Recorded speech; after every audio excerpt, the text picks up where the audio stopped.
इसी चैनल में आप सभी का स्वागत है। जैसा कि आप सभी लोगों को पता होगा कि टेस्ट नंबर 3 के हमने 50 क्वेश्चंस कर लिए थे। आगे के 50 क्वेश्चंस हमें करने बाकी हैं। आज हम 25 क्वेश्चंस करेंगे, ठीक है। और हमने 50 तक कर लिया था, आज हमें 51 से शुरुआत करनी है। तो चलिए शुरुआत करते हैं। क्वेश्चन नंबर 51 कहता है कि मुगलों की महान उपाधियों के संदर्भ में निम्नलिखित कथनों पर विचार कीजिए और हमें बताना है कि इनमें से कौन सा कथन सही है। पहला कथन है, राज्याभिषेक के समय अथवा किसी शत्रु पर विजय के बाद मुगल बादशाह इन्हें ग्रहण करते थे। दूसरा कथन है, योग्य व्यक्तियों को पदवियां देना मुगल राजतंत्र का एक महत्वपूर्ण पक्ष था। और तीसरा कथन है, राजनयिकों के संबंधों में उपहारों को समान आदर का प्रतीक माना जाता था। यहाँ पे सारी बातें सही हैं। पहला कथन भी सही है, दूसरा कथन भी सही है और तीसरा भी सही है। तो हमारा डी ऑप्शन इसका राइट आंसर हो जाता है, ठीक है। थोड़ा सा और अपनी इन्फॉर्मेशन को ऐड ऑन करते हैं। मुग़ल बादशाहों की जो विशाल पदवियाँ थीं, ये राज्याभिषेक के समय ही जो है किसी शत्रु पर विजय के बाद मुग़ल बादशाह ग्रहण किया करते थे। जब इन गुंजायमान और लयबद्ध पदवियों की घोषणा की जाती थी तो वे सभा में विस्मय का माहौल बना देती थी। मुग़ल सिक्कों पर राजसी नयाचार के साथ शासनरत बादशाह की पूरी पदवी शामिल होती थी, ठीक है। और राजनयिकों के संबंधों में उपहारों का सम्मान और आदर का प्रतीक माना जाता था। ये बात मैंने आप लोगों को बता ही दिया है। और ऐसी परिस्थितियों में उपहारों की महत्वपूर्ण प्रतीकात्मक जो भूमिका होती थी, वो टॉमस रो को इस बात से बहुत निराशा हुई थी कि उसने आसफ खां को जो अंगूठी भेंट की हुई थी वह उसे केवल इसलिए वापस कर दी गई कि वह मात्र 400 रुपये वाली 400 रुपये के मूल्य की थी, ठीक है। और औरंगजेब ने जब अपने दो उच्च पदस्थ अभिजातों जय सिंह और जसवंत सिंह को मिर्जा राजा की पदवी प्रदान की, पदवियाँ या तो अर्जित की जा सकती थीं या तो इन्हें पाने के लिए पैसे दिया जा सकते थे। मीर खान ने अपने नाम में अलिफ अर्थात अ अक्षर लगाकर उसे अमीर खान करने के लिए औरंगजेब को 1 लाख रुपये का प्रस्ताव दिया था। ये कुछ एड ऑन की हुई जो है इन्फॉर्मेशन, आप लोग इसको जो है हो सके तो नोट डाउन कर लीजिएगा। चलते हैं क्वेश्चन नंबर 52 की तरफ। क्वेश्चन नंबर 52 कहता है कि निम्नलिखित कथनों पर विचार कीजिए और बताइए कि इनमें से कौन सा कथन सही है। पहला कथन है, ग्रे वाटर को अपशिष्ट जल के रूप में परिभाषित किया जाता है जो कारखानों की प्रक्रियाओं से उत्पन्न होता है। ये जो है अपशिष्ट जल के रूप में तो परिभाषित किया जाता है, लेकिन ये कारखानों की प्रक्रियाओं से उत्पन्न हुआ जल नहीं होता है। ये जो ग्रे वाटर होता है, ग्रे वाटर जो है बर्तन धोने, कपड़े धोने और नहाने, ये जो हमारे घरेलू प्रक्रियाओं के अंतर्गत प्रयोग किया जाता है वाटर, उसको हम ग्रे वाटर कहते हैं, ठीक है। इसको हम अपशिष्ट जल के रूप में ही परिभाषित करते हैं। ग्रे वाटर में हानिकारक बैक्टीरिया, यहाँ तक कि मल भी होता है जो मिट्टी और भूजल को दूषित करता है। तो उस संदर्भ में जो है हमारा पहला कथन गलत हो जाता है। ये अपशिष्ट जल के रूप में परिभाषित किया जाता है, ये बात सत्य है, लेकिन कारखानों की प्रक्रियाओं से नहीं होता है। ये घरेलू प्रक्रियाओं से उत्पन्न हुआ जल होता है जो हमारे नहाने और कपड़े धोने इत्यादि प्रक्रियाओं के माध्यम से जो हमारा जल निकलता है उसको हम ग्रे वाटर के अंतर्गत शामिल करते हैं, ठीक है। दूसरा कथन है, सुजलाम 2.0 अभियान पंचायत, घर और स्वास्थ्य सुविधाओं में संस्थागत स्तर के ग्रे वाटर प्रबंधन परिसंपत्तियों के निर्माण पर ध्यान केंद्रित करेगा। ये बात बिल्कुल सही है। ये सुजलाम 2.0 अभियान जो है ये एक तरीके का जो है घर और स्वास्थ्य सुविधाओं में संस्थागत जो के स्तर पर जो भी ग्रे वाटर है, यानी जो नहाने धोने और बर्तन धोने, नहाने, कपड़े साफ़ करने वाला जो वाटर है के बाद जो वाटर होता है, उसका हमें किस तरह से और बेहतरीन तरीके से प्रबंधन किया जाए उसके संबंध में जो है ध्यान केंद्रित करने के संबंध में इस अभियान को चलाया जाए, ठीक है। और तीसरा कथन है कि सतत विकास लक्ष्य 7 का उद्देश्य सुरक्षित और स्वच्छ पेयजल तथा स्वच्छता के लिए सार्वभौमिक पहुंच प्रदान करना है। ये सतत विकास लक्ष्य 7 नहीं है, ये SDG यानी सस्टेनेबल डेवलपमेंट गोल, सतत विकास लक्ष्य नंबर 6 के संदर्भ में बात सही होगी, इसलिए ये तीसरा कथन भी गलत हो जाता है। तो हमारा दूसरा कथन ही केवल सही होता है, तो हमारा option B is right answer, ठीक है। अपनी इन्फॉर्मेशन को थोड़ा सा ऐड ऑन करते हैं। जो सुजलाम 2.0 अभियान है, ये वर्ल्ड वाटर डे 22 मार्च को जो सेलिब्रेट किया जाता है, ये जल शक्ति मंत्रालय ने जो है रसोई घर, स्नान और कपड़े धोने से जो ग्रे वाटर का प्रवाह होता है उसके पुनः उपयोग के लिए एक देशव्यापी परियोजना की शुरुआत की थी। अभियान जो है पंचायत घर, स्वास्थ्य सुविधाओं, स्कूलों, आंगनवाड़ी केंद्रों, सामुदायिक केंद्रों और अन्य जो सरकारी संस्थान हैं वहाँ पे संस्थागत स्तर के ग्रे वाटर प्रबंधन परिसंपत्तियों के निर्माण पर ध्यान केंद्रित करेगा। ठीक है, व्यक्तिगत और सामुदायिक ग्रे वाटर प्रबंधन परिसंपत्तियों के निर्माण को प्रोत्साहित करने में काफ़ी बड़ी भूमिका निभाएगा। अगस्त 2021 में शुरू किए गए सुजलम 1.0 अभियान के तहत सभी राज्यों और स्थानीय समुदायों की सक्रिय भागीदारी से बड़ी सफलता हासिल हुई है। ठीक है, पूरे देश में घरेलू और सामुदायिक स्तर पर 10 लाख से अधिक सोक पिट बनाए गए। ये सुजलम 1.0 के अंतर्गत शामिल है। ठीक है, और SDG 6 के बारे में मैंने आपको बता दिया। ये SDG 6 के यानी सस्टेनेबल डेवलपमेंट गोल के संदर्भ में बात सही है, ये 7 के संदर्भ में बात गलत हो जाती है। इसलिए हमारा पहला कथन गलत हो, तीसरा कथन गलत होता है, दूसरा सत्य होता है। तो option B is right answer. ठीक है, अगले क्वेश्चन की तरफ चलते हैं। क्वेश्चन नंबर 53 कहता है कि निम्नलिखित कथनों पर विचार कीजिए और बताइए कि इनमें से कौन सा कथन सही है। पहला कथन कहता है कि वर्ष 1950 में योजना आयोग अधिनियम के तहत स्थापित योजना आयोग एक वैधानिक निकाय था। योजना आयोग जैसा कि आप सभी लोगों को पता है अब नीति आयोग के रूप में परिवर्तित हो गया है। 2015 में जो है 2014-15 में इसे नीति आयोग के रूप में परिवर्तित कर दिया। योजना आयोग का जो शुरुआत इसकी हुई थी ये 1950 में हुई थी, लेकिन ये अधिनियम के माध्यम से नहीं था, ये एक वैधानिक निकाय नहीं था, बल्कि ये एक रिजोल्यूशन के माध्यम से जो है इसकी शुरुआत की गई थी। रिजोल्यूशन यानी एक संकल्प के माध्यम से जो है एक संकल्प के माध्यम से योजना आयोग जो है इसका एक सबसे बड़ा जो महत्व था योजना आयोग का, इसका सबसे प्रमुख योगदान ये था कि जो संसाधनों का आकलन करने, जो देश के अंतर्गत मौजूद सारी प्राकृतिक संसाधन हैं उनका परिवर्धन कैसे किया जाए, उनको कितना बेहतर तरीके से और प्रभावी बना दिया जाए, संतुलित उपयोग के लिए योजना तैयार करने के लिए इस योजना आयोग की शुरुआत की गई थी। ठीक है, तो ये रिजोल्यूशन के माध्यम से लाया गया था, ये वैधानिक निकाय नहीं था, इसलिए पहला कथन गलत हो जाता है। और दूसरा कथन कहता है कि दूसरी पंचवर्षीय योजना भारी उद्योगों के विकास पर केंद्रित थी। ये बात बिल्कुल सही है। ठीक है, दूसरा जो पंचवर्षीय योजना है ये 1956 में, दूसरी पंचवर्षीय योजना 1956 में जो है तैयार की गई थी। इसमें स्टील जैसे भारी उद्योगों के विकास के साथ साथ बड़े बांधों के निर्माण पर भी जोर दिया गया था। ठीक है, इसको आप लोग जो है नोट डाउन कर लीजिएगा। और जवाहरलाल नेहरू जो है पहले पंचवर्षीय योजना के जब योजना आयोग का गठन हुआ था तो पहली योजना आयोग के जो है पहले अध्यक्ष रहे हैं। ठीक है, इसको भी आप लोग नोट डाउन कर लीजिएगा। तो चलिए आगे बढ़ते हैं।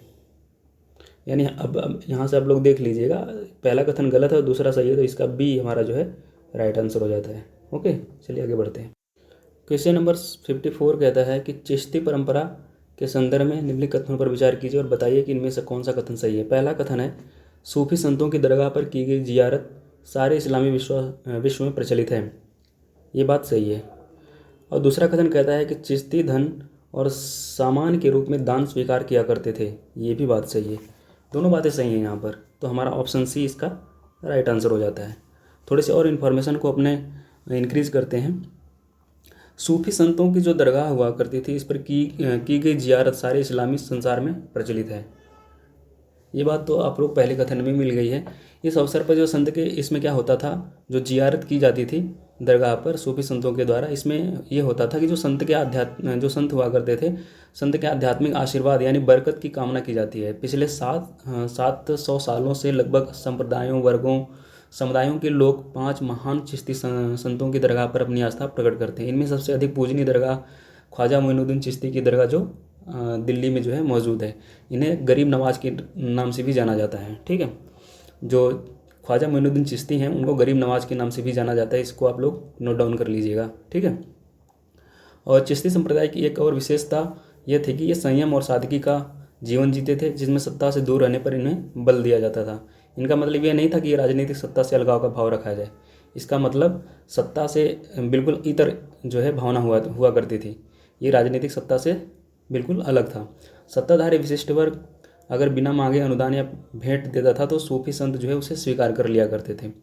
और सुल्तानों ने खानकाहों को कर मुक्त भूमि अनुदान में दी, दान संबंधी न्याय स्थापित किए। चिश्ती धन और सामान के रूप में दान स्वीकार किया करते थे। ये दूसरा कथन ही जो है इसमें शामिल है हमारे क्वेश्चन के अंदर। किंतु इनको संजोने के बजाय कपड़े रहने और की व्यवस्था, अनुष्ठानों जैसे समाज की महफिलों पर पूरी तरह से ये खर्च किया करते थे। ठीक है, चलिए आगे बढ़ते हैं। क्वेश्चन नंबर 55 कहता है कि स्वतंत्र राष्ट्रों के राष्ट्रकुल CIS के संदर्भ में निम्नलिखित पर विचार कीजिए और बताइए कि इनमें से कौन सा कथन सही है। पहला कथन कहता है कि इसे व्यापार और सैन्य नीति में निरंतर सहयोग सुनिश्चित करने के लिए स्थापित किया गया था। और दूसरा कथन कहता है कि कजाकिस्तान CIS का सदस्य नहीं है। पहला कथन तो सही है CIS के संबंध में, जबकि दूसरा कथन गलत हो जाता है। अब दूसरा कथन गलत इसलिए हो जाता है क्योंकि रूसी संघ, Ukraine, Moldova, Georgia, Armenia, Azerbaijan, Belarus, Kazakhstan, यानी कजाकिस्तान जो है CIS का सदस्य है। और बाकी मैंने आपको जो बताए हैं रूस हो गया, यूक्रेन हो गया, मोल्डोवा, जॉर्जिया हो गया, Armenia, Azerbaijan, Uzbekistan, Kyrgyzstan, Turkmenistan और ताजिकिस्तान जो है ये CIS के सदस्य हैं। यानी स्वतंत्र राष्ट्रों के राष्ट्रकुल के संदर्भ में ये लोग जो है शामिल किए जाते हैं। कजाकिस्तान, उज़्बेकिस्तान, किर्गिस्तान, तुर्कमेनिस्तान और ताजिकिस्तान जो है ये मध्य एशिया के देश हैं और आमतौर पर इन्हें मध्य एशियाई यानी CAR के रूप में भी जाना जाता है। मध्य एशियाई गणराज्य के रूप में भी इनको जाना जाता है। ठीक है, पहला कथन तो सही है यहाँ पे, और पहला कथन सही होते ही हमारा ऑप्शन ए इसका राइट आंसर हो जाता है। जो स्वतंत्र राष्ट्रों के राष्ट्रमंडल के संदर्भ में जो CIF की स्थापना हुई थी, इसकी स्थापना जो है 1991 में व्यापार और सैन्य नीति में निरंतर सहयोग सुनिश्चित करने और ऐसे राज्यों के बीच सीमाओं की मान्यता सुनिश्चित कराने के लिए की गई थी। जो तत्कालीन USSR जो जिसे हम जो है रूसी यूनियन के नाम से भी जानते हैं बाल्टिक राज्यों को छोड़ करके इसका हिस्सा हुआ करते थे। 21 दिसंबर 1991 को 11 संप्रभु राज्यों के प्रमुखों ने जो है समझौते के लिए एक प्रोटोकॉल पर हस्ताक्षर किया, जिसके अनुसार उन्हें समान आधारों पर स्वतंत्र राज्यों के राष्ट्रमंडल का गठन किया गया और वर्ष 1993 में जॉर्जिया CIS का राज्य सदस्य बन गया। लेकिन 18 अगस्त 2009 को यह आधिकारिक तौर पर कॉमनवेल्थ से बाहर हो गया।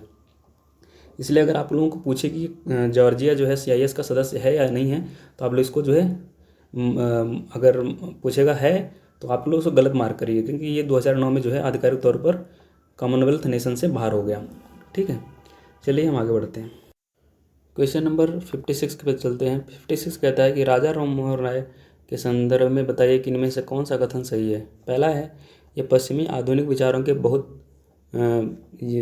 पश्चिमी आधुनिक जो विचार थे उनसे बहुत ज़्यादा प्रभावित हुए थे। तो पहला कथन तो सही है और इनकी पहली कृति प्रकाशित कृषि जीवन चरित्र थी। ये गलत है, अभी बताते हैं ये गलत क्यों है। तीसरा है इन्होंने महिलाओं की मुक्ति की दिशा में कार्य किया। ये भी बात सही है। ब्रह्म समाज आधुनिक भारत का पहला बौद्धिक सुधार आंदोलन था। ये भी बात सही है। यानी दूसरा अगर गलत होता है तो हमारा पहला, तीसरा, चौथा इसका जो है राइट आंसर हो जाता है, यानी ए हमारा राइट आंसर है। तीसरा इसलिए गलत है क्योंकि जो है दूसरा इसलिए इसका गलत हो जाता है क्योंकि जो पहली कृति थी जो है राजा राम मोहन राय के द्वारा प्रकाशित, वो तोहफत मुआउद्दीन पहली कृति थी, जिसको एकेश्वरवाद का उपहार के नाम से भी जाना जाता है। ठीक है, इसको आप लोग नोट डाउन कर लीजिएगा। तो पहला, तीसरा और चौथा सही है इसका, तो हमारा ऑप्शन ए जो है इसका राइट आंसर हो जाता है। थोड़ी सी और इन्फॉर्मेशन ऐड ऑन करते हैं हम। राजा राम मोहन राय जो है ये तर्कवाद को ज़्यादा विशेष तौर पर मान्यता देते थे। ये आधुनिक वैज्ञानिक दृष्टिकोण को अपनाने पर जोर दिया करते थे। उनका मानना था कि जो धार्मिक रूढ़िवाद है इसके समाज की स्थिति को सुधारने के बजाय सामाजिक जीवन के लिए हानिकारक और लोगों के लिए परेशानी और जटिलता का कारण बन गए हैं। ठीक है, और ये जो तोहफत मुआउद्दीन जो ये उनकी पहली प्रकाशित कृति थी, ये 1803 में इन्होंने प्रकाशित की थी। ठीक है, ये इसमें क्या है, इनके कृति के अंदर जो है भविष्यवक्ता, चमत्कार इत्यादि विश्वास के रूप में जो हिंदुओं के तर्कहीन धार्मिक विश्वास हैं, रूढ़िवादियाँ हैं, प्रथाएं हैं, उनको उन्होंने इस प्रकाशन में जो है प्रकाशित किया हुआ है। जीवन चरित्र जो है ईश्वरचंद्र विद्यासागर की रचना थी। आप लोग इसको नोट डाउन कर लीजिएगा। ये जो जीवन चरित्र है ये ईश्वरचंद्र विद्यासागर की कृति है। ठीक है, और 1814 में जो है राजा राम मोहन राय ने मूर्ति पूजा, जातिगत कठोरता, अर्थहीन कर्मकांड, अन्य सामाजिक बुराइयों के खिलाफ इन्होंने आत्मीय सभा की स्थापना भी की। इन्होंने महिलाओं की मुक्ति और विशेष रूप से सती प्रथा को उन्मूलन के लिए उन्होंने विधवा पुनर्विवाह पर अग्रणी विचारों और कार्रवाई के लिए इन्हें विशेष रूप पर जाना जाता है। ठीक है। ब्रह्म समाज, इसकी स्थापना 1828 में की गई थी। 1828 में ब्रह्म समाज की स्थापना की गई थी, जिसे ब्रह्म समाज, ये पहले ब्रह्म सभा थी, इसे बाद में जो है ब्रह्म समाज का नाम दे दिया गया। ठीक है। क्वेश्चन नंबर 57 कहता है कि विजयनगर साम्राज्य के संदर्भ में बताइए कि इनमें से कौन सा कथन सही है। पहला है कि घोड़ों के व्यापारियों के स्थानीय समुदायों को कुदिराई चट्टी के नाम से जाना जाता था। ये बात सही है। दूसरा कथन है कि साम्राज्य मुख्य रूप से मसालों, कीमती पत्थरों और वस्त्रों के बाजारों के रूप में जाना जाता था। ये भी बात सही है। ये विजयनगर साम्राज्य के बारे में बात की जा रही है। ठीक है। और सालू वंश इस रामराज्य का पहला वंश था। ये सालू वंश न होकर के ये जो था ये संगम वंश जो है विजयनगर साम्राज्य के अंतर्गत शामिल किया जाता है। ठीक है। तो इसलिए हमारा एक गलत हो जाता है। इसके बाद तुलुओं ने इसका जो है स्थान लिया। सुलू नहीं, ये तुलु। ठीक है। इसके बाद तुलुओं ने जो है इसका जो है स्थान लिया। सुलुओं ने क्या किया, संगम वंश को बर्बाद किया। उसके बाद तुलुओं ने जो है सुलुओं का जो है स्थान ग्रहण कर लिया। तो उस संदर्भ में हमारा तीसरा कथन गलत होता है, पहला दूसरा सही होता है। तो हमारा ऑप्शन सी इसका राइट आंसर हो जाता है। ठीक है। चलिए आगे बढ़ते हैं। नंबर 58 पे चलते हैं। 58 कहता है कि इनमें से बताइए कौन सा कथन है NCST के संदर्भ में कौन सा कथन सही है। NCST मतलब राष्ट्रीय अनुसूचित जनजाति आयोग, national commission on scheduled tribe. ठीक है। तो हमें बताना है कि इनमें से कौन सा कथन। पहला कथन कहता है कि इसे अनुच्छेद 338A में संशोधित करके शामिल किया गया था। पहला कथन यहीं पर गलत हो जाता है, क्योंकि NCST की स्थापना जो है, national commission on scheduled tribe की स्थापना 338 अनुच्छेद 338 में संशोधन करके, जो 89वां हमारा संविधान संशोधन था जो 2003 में किया गया था, जो है तब संशोधन करके जो है इसे 338 में सम्मिलित करके शामिल कर दिया गया था। ठीक है। इसलिए हमारा पहला कथन गलत हो जाता है, क्योंकि 338 में संविधान संशोधन में संशोधन करके जो नया अनुच्छेद बनाया गया था वो 338A था। 338A में संशोधन नहीं किया गया था, 338 में संशोधन करके 338A बना दिया गया था। पहली बात देख लीजिए, एक चीज़ आप लोग जान लीजिएगा कि जो ए लिखा होता है, ए का मतलब ही होता है कि अमेंडमेंट किया गया हुआ, जो नया संशोधन किया गया है उसी के अंतर्गत जो है, अगर कैपिटल लेटर में कोई भी आर्टिकल के अंतर्गत कैपिटल लेटर में कुछ लिखा जा रहा है उसके साथ में, आर्टिकल के साथ में, तो आप लोग ये जान लीजिए कि वो संशोधन करके ही बनाया गया नया आर्टिकल है। तो 338A जो है 338 में संशोधन करके बनाया गया नया आर्टिकल जो है 338A है। ठीक है। जो 89वें संविधान संशोधन 2003 में जो है शामिल किया गया था। तो इसलिए पहला कथन गलत हो जाता है। दूसरा है, इसके सदस्य 2 से अधिक कार्यकाल हेतु नियुक्ति के पात्र नहीं होते। ये बात सही है। और तीसरा कथन क्या था, भारत के राष्ट्रपति द्रौपदी मुर्मू संथाल समुदाय से संबंधित है। ये भी बात सही है।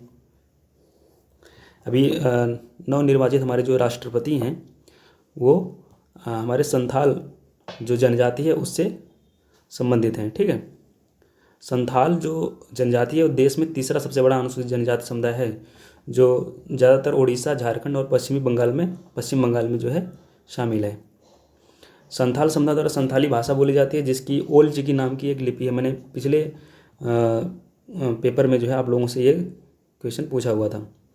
ये पंडित रघुनाथ मुर्मू की देन है। संथाली भाषा ओल चिकी की संविधान की 8वीं अनुसूची में शामिल किया गया था, जो ओल चिकी राज्य के कई स्कूलों में जो है शिक्षा के माध्यम से जो है ये शामिल की गई हुई है।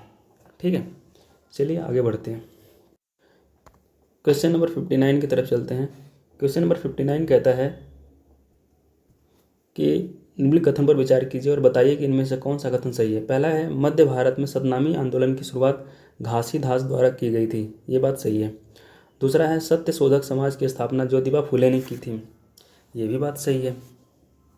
तो यानी दोनों कथन हमारे सही हो जाते हैं। ठीक है, इसको आप लोग नोट डाउन कर लीजिएगा। चलिए आगे बढ़ते हैं। क्वेश्चन नंबर 60 कहता है कि अकबर के काल में भूमि वर्गीकरण को लेकर के निम्नलिखित में से कौन सा कथन सही है और सही उत्तर का चुनाव कीजिए। पहला कथन कहता है कि पोलज ऐसी भूमि थी जिस पर क्रमिक रूप से फसल होती थी और उसे कभी भी परती नहीं रहने दिया जाता था, ये बात सही है। दूसरा है पर्वतीय ऐसी भूमि थी जिसकी उर्वरता को बनाए रखने के लिए बीच बीच में खेती नहीं की जाती थी, ये भी बात सही है। चौथा है चचर ऐसी भूमि थी जिसे 3 या 4 वर्षों के लिए परती छोड़ दिया जाता था, ये बात बिल्कुल सही है। और चौथा कथन कहता है कि जिस भूमि पर 5 वर्ष या उससे अधिक समय तक खेती नहीं की जाती थी उसे बंजर भूमि कहा जाता था। ये तो आप सभी लोगों को आसानी से जो है पता ही होगा। तो चौथा कथन भी हमारा सही हो जाता है, तो हमारा डी इसका राइट आंसर हो जाता है। ठीक है, चलिए आगे बढ़ते हैं। क्वेश्चन नंबर 61 पे चलते हैं। 61 कहता है कि निम्नलिखित कथनों पर विचार कीजिए और बताइए कि इनमें से कौन सा कथन सही है। पहला है समुद्री हीट वेव समुद्र में अत्यधिक उच्च तापमान की स्थिति है, ये बात बिल्कुल सही है। आपने थोड़ी बहुत भी अगर जियोग्राफी पढ़ी हुई होगी तो आप इसको अच्छे से मार्क कर पाएंगे। दूसरा कथन कहता है कि समुद्री हीट वेव समुद्री जीवन को खतरे में डालकर पारिस्थितिकी तंत्र की संरचना को प्रभावित करती है, ये भी बात सही है। और तीसरा है कि पूर्वी हिंद महासागर क्षेत्र में समुद्री हीट वेव में सर्वाधिक वृद्धि का अनुभव किया गया है। ये पूर्वी हिंद महासागर न होकर के ये पश्चिमी हिंद महासागर के संदर्भ में बात सही है। ठीक है, तो हमारा तीसरा कथन गलत हो जाता है या वो पहला दूसरा सही होता है, तो हमारा ऑप्शन बी इसका राइट आंसर हो जाता है। ठीक है, चलिए आगे बढ़ते हैं। क्वेश्चन नंबर 62 पे चलते हैं। क्वेश्चन नंबर 62 कहता है कि संगठन दिए गए हैं और और इनके सामने इनके संस्थापकों का नाम दिया गया है। हमें बताना है कि इनमें से कौन सा जो है ये युग्म है जो सही सुमेलित है।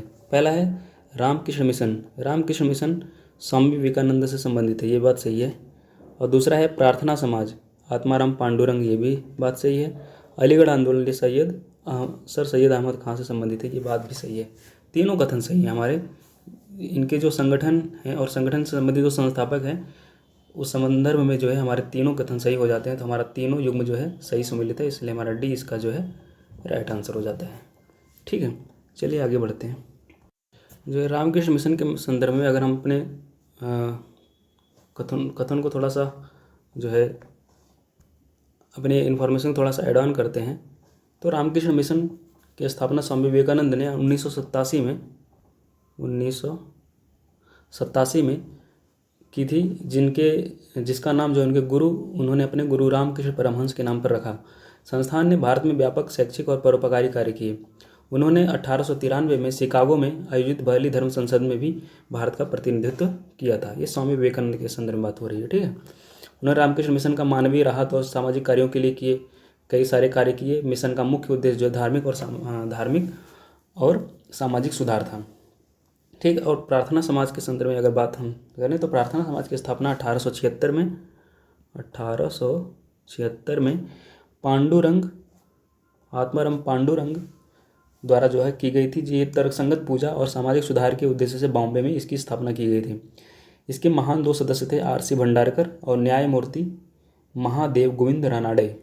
आर.सी. भंडारकर और महादेव गोविंद रानाडे। ठीक है, उन्हें अंतर्जातीय विवाह, भोजन, अंतर्जातीय विवाह के साथ साथ जो है विधवा पुनर्विवाह, बहुत सारी महिलाओं और दलितों वर्गों के सुधार के साथ साथ उन्होंने सामाजिक सुधार के बहुत सारे अच्छे कार्य किए। ठीक है, और अलीगढ़ आंदोलन जो था इसका जो है नेतृत्व सर सैयद अहमद खां के द्वारा किया गया था।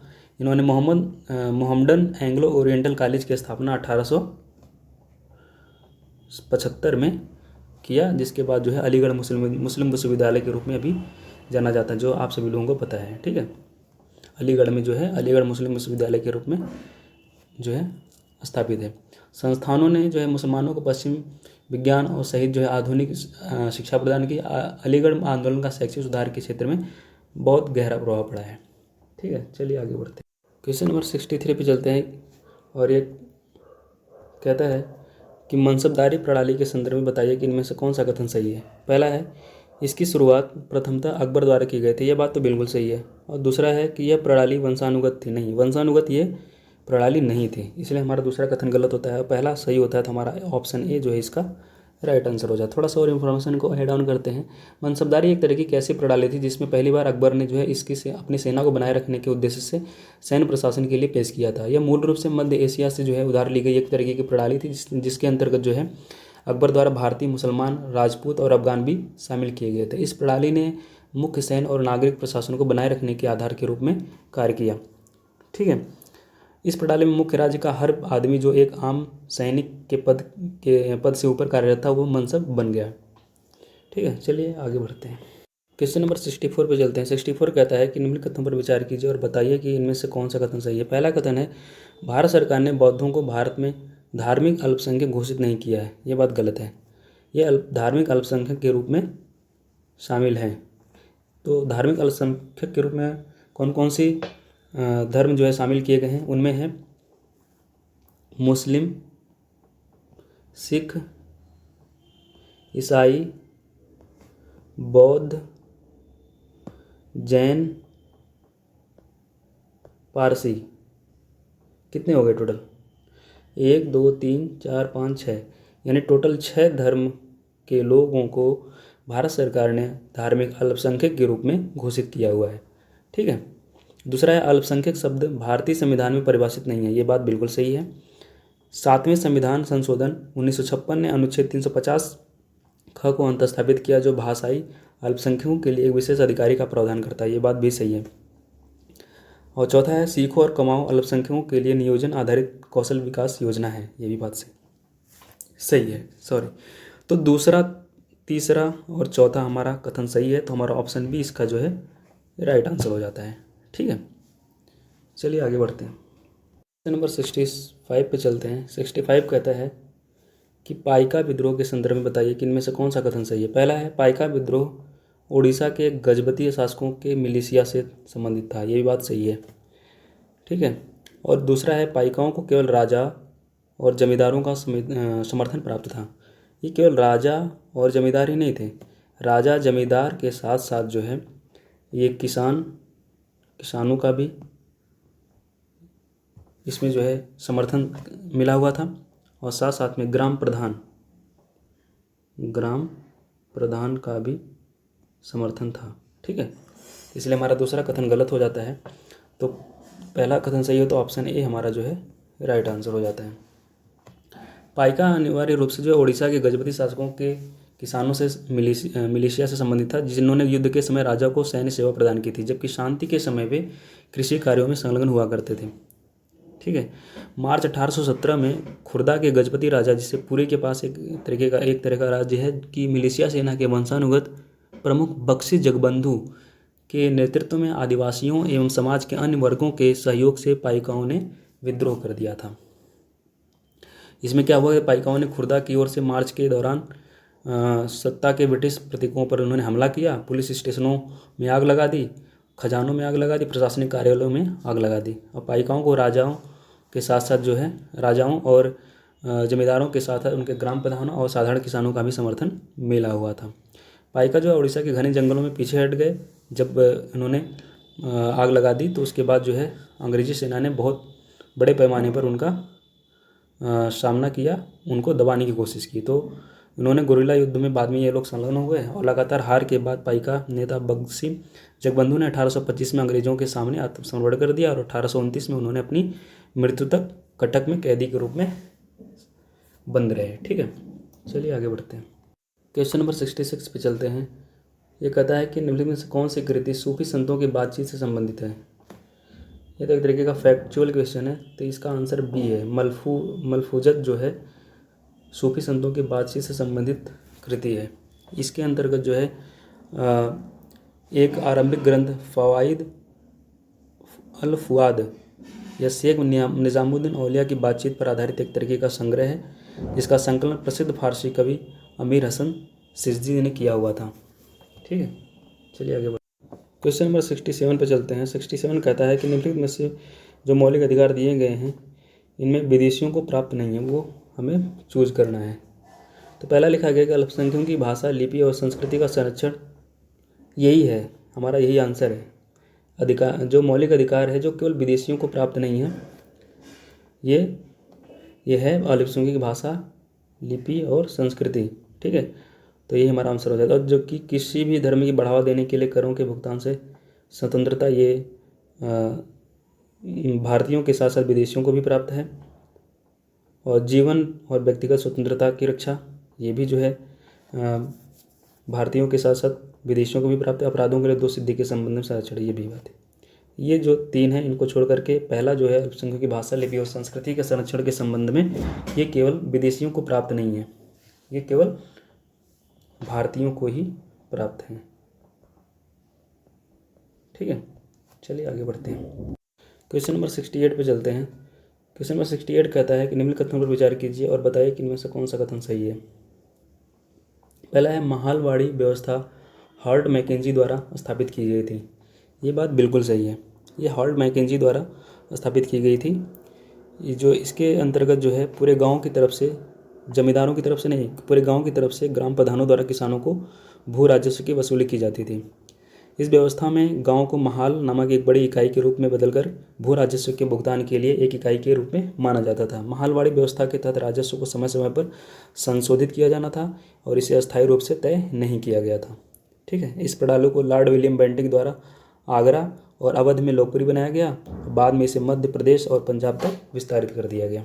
ठीक है, और रैयतवाड़ी के संदर्भ में लिखा गया है कि रैयतवाड़ी व्यवस्था के तहत किसानों द्वारा भू राजस्व का भुगतान सीधे राज्य को किया जाता था। ये बात भी सही है। ठीक है, रैयतवाड़ी जो व्यवस्था थी इसकी रूपरेखा 18वीं शताब्दी के अंत में कैप्टन अलेक्जेंडर रीड और सर टॉमस मुनरो द्वारा बनाई गई थी। और बाद में जब टॉमस मुनरो ने मद्रास प्रेसिडेंसी का गवर्नर नियुक्त किया गया तो इसने वहाँ से इसे शुरुआत किया। रैयतवाड़ी व्यवस्था के तहत जो है किसानों द्वारा भू राजस्व का भुगतान सीधे सरकार को किया जाता था। इस प्रणाली में रैयत कहे जाने वाले किसानों के पास भूमि की बिक्री, हस्तांतरण और पट्टे पर देने के संबंध में पूर्ण अधिकार शामिल थे। ठीक है, और इस प्रणाली में जब किसान जो है लगान अदा करते रहते थे और जब तक कि उनको ज़मीन से बेदखल नहीं किया जा सकता था।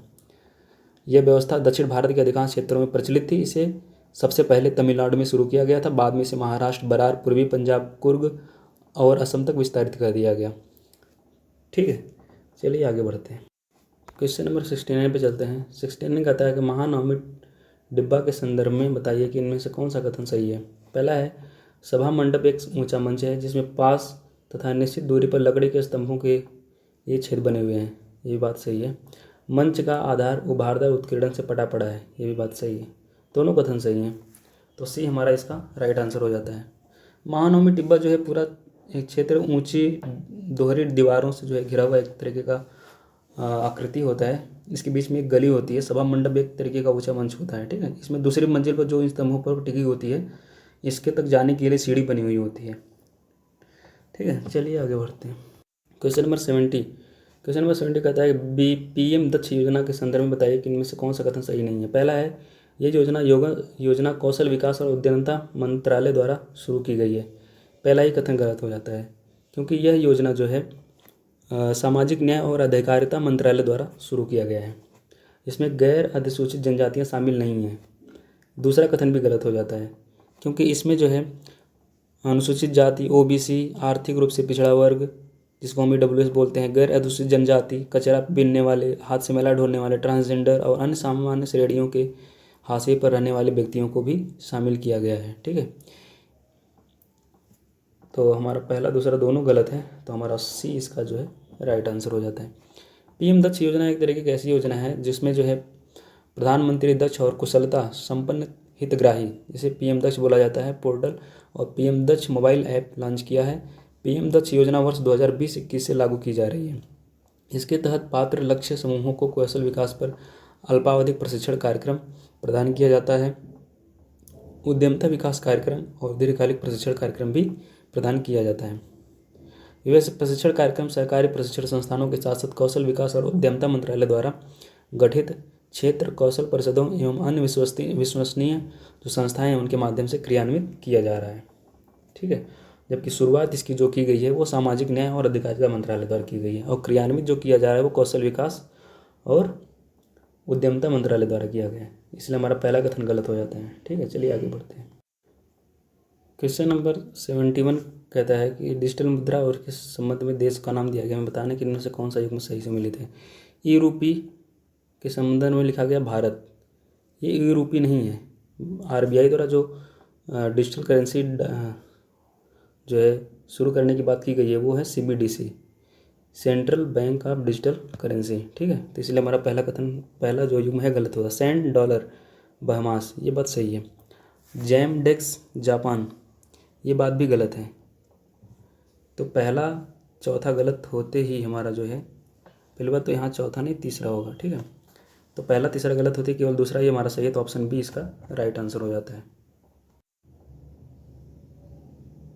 क्वेश्चन नंबर 72 पे चलते हैं। 72 कहता है कि निम्नलिखित कथनों पर विचार कीजिए और बताइए कि इनमें से कौन सा कथन सही है। पहला है अधियार और बर्गादार बटाईदार थे जो जोतदारों के अधीन काम किया करते थे, ये बात सही है।